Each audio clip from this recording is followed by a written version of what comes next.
Desligue o ruído e conecte-se aos factos.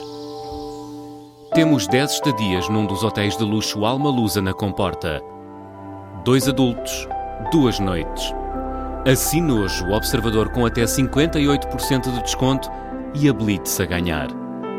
Tudo em observador.pt. Observador, são 8 horas.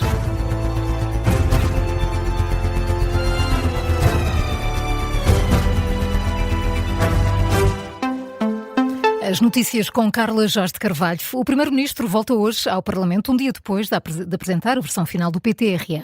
O debate quinzenal acontece com críticas da oposição à vista. Que ontem acusou o Governo de fazer um número de propaganda e de marketing político ao apresentar um plano sem medidas concretas. O PTRR, falamos de um envelope de mais de 22 mil milhões de euros, vai estar em execução nos próximos 8 anos. Tem medidas como a criação de um fundo de catástrofes naturais e sísmicas, a intenção de avançar com seguros obrigatórios nas habitações próprias. Luís Montenegro sublinhou que o Estado não pode estar disponível para pagar tudo a todos a toda a hora. Este plano vai ser coordenado pelo Ministro da Economia e da Coesão Territorial, juntamente com especialistas. Ministro que vai estar connosco logo a seguir ao Jornal das 9 no explicador da Rádio Observador. O debate quinzenal também vai ser transmitido, como é habitual aqui na sua rádio. O debate com o Primeiro-Ministro vai ficar também marcado pelo impasse na lei laboral, numa altura em que pode haver uma nova greve geral à vista. É o que a CGTP se prepara para anunciar, deve ser já na próxima sexta-feira, dia 1 de maio. O Jornal Expresso conta que a convocação da greve geral já foi decidida na reunião de ontem do Conselho Geral da CGTP, apenas com a abstenção de alguns, poucos representantes de tendência socialista. A greve deve realizar-se dia 2 de junho, uma terça-feira. Em declarações aos jornalistas no final da reunião, Tiago Oliveira já prometia endurecer o protesto contra a reforma laboral.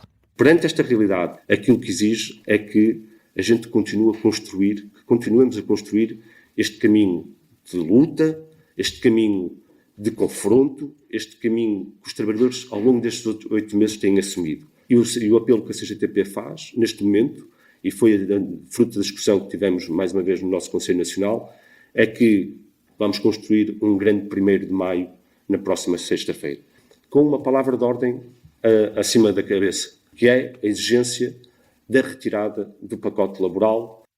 Tiago Oliveira, o secretário-geral da CGTP, no final da reunião de ontem do Conselho Geral da Intersindical, que terá decidido a convocação de uma greve geral. Recorde-se que as alterações do Governo ao pacote laboral já levaram a um protesto semelhante em dezembro, a que aderiu também a UGT.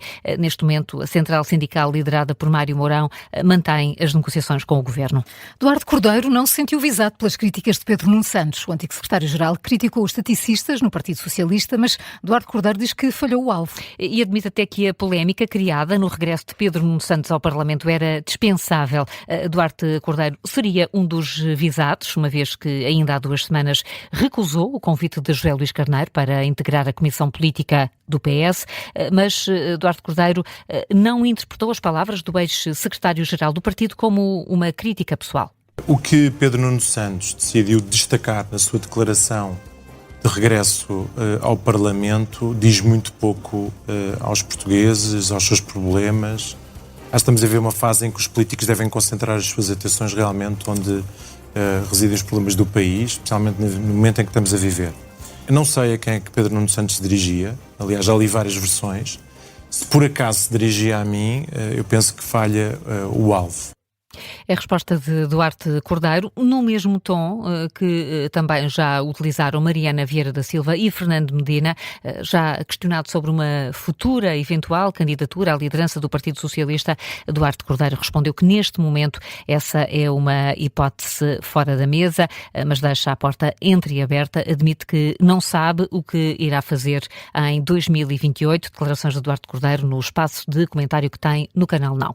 Numa altura de tensão diplomática entre Estados Unidos e Reino Unido, o rei Carlos III esteve ontem em Washington a defender a importância da NATO. Defendeu que a Aliança Atlântica é mais importante que nunca, assim como é a relação entre Estados Unidos e Reino Unido, principalmente, diz o monarca britânico, numa altura de grandes desafios internacionais.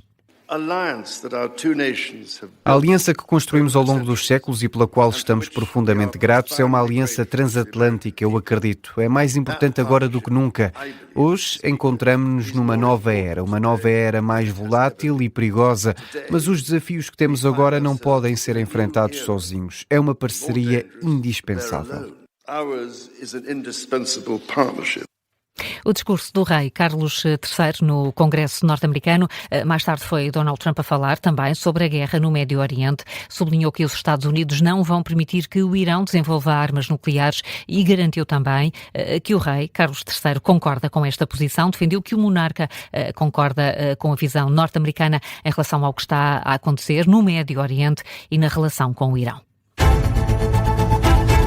São agora 8h05, Carla. Já a seguir temos momentos de glória, mas antes, que outras notícias marcam esta manhã? Ursula von der Leyen e António Costa recebem hoje em Bruxelas o futuro primeiro-ministro da Hungria, Péter Magyar, o vencedor das últimas eleições em Budapeste. Vai procurar uma solução para desbloquear fundos do PRR húngaro. Em causa estão cerca de 17 mil milhões de euros congelados pela Comissão Europeia por considerar que as políticas de Viktor Orbán violavam o Estado de Direito. Para hoje, em Lisboa, está marcada uma manifestação de motoristas TVDE. Não está previsto qualquer cortejo ou desfile, como já aconteceu em protestos anteriores.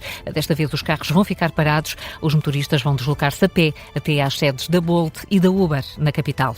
A temperatura em 2025 esteve acima da média em 95% do continente europeu e a temperatura da superfície do mar foi a mais elevada de sempre pelo quarto ano consecutivo. É o que revela um relatório divulgado hoje, elaborado pelo Centro Europeu de Previsões Meteorológicas de Médio Prazo e também pela Organização Meteorológica Mundial. Este relatório fala de ondas de calor recorde e da diminuição dos glaciares e da cobertura de neve. A par com a Europa, Portugal registrou no ano passado o quinto ano mais quente desde 1931, mas ao contrário do resto do continente, a situação de seca em Portugal, da situação de seca, Portugal foi mais úmido do que em grande parte da Europa, incluindo os países nórdicos, com o terceiro ano mais chuvoso desde o ano 2000.